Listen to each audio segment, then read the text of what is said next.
మీరందరు ప్రభుత్వ ఉద్యోగులు.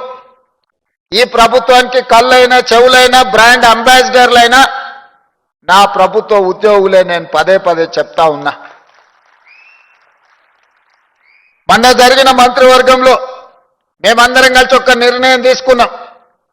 ప్రజాపాలన ప్రగతి ప్రణాళిక కార్యక్రమం 99 రోజుల కార్యాచరణ కార్యక్రమాన్ని తీసుకున్నాం.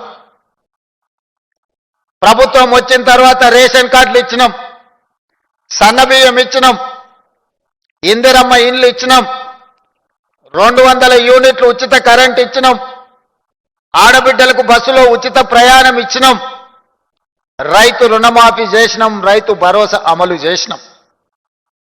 అందరికి వచ్చిందా రాలేదా అంటే నాకు తెలీదు.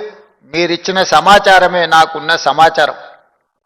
ఇవాళ మీ అందరికీ నా విజ్ఞప్తి ఒకటే, ఏ పేదవాడి కూడా నాకు రేషన్ కార్డు లేదు అని బాధపడొద్దు. ప్రతి పేదవాడికి చివరి పేదవాడి వరకు రేషన్ కార్డు అందాలి అంటే మీరు కష్టపడి వాళ్ళకి అందించాలి.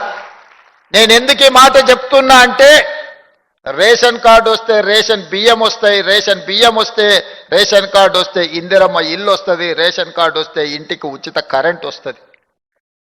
ఇవాళ రేషన్ కార్డు కోసమైనా, సన్న బియ్యం కోసమైనా, ఇందిరమ్మ ఇల్లు కోసమైనా, 200 యూనిట్లు ఉచిత కరెంటు కోసమైనా ఎవరు ఎదురు చూస్తున్నారయ్యా అంటే అత్యధికంగా మీ జాతి బిడ్డలే ఎదురు చూస్తున్నారు.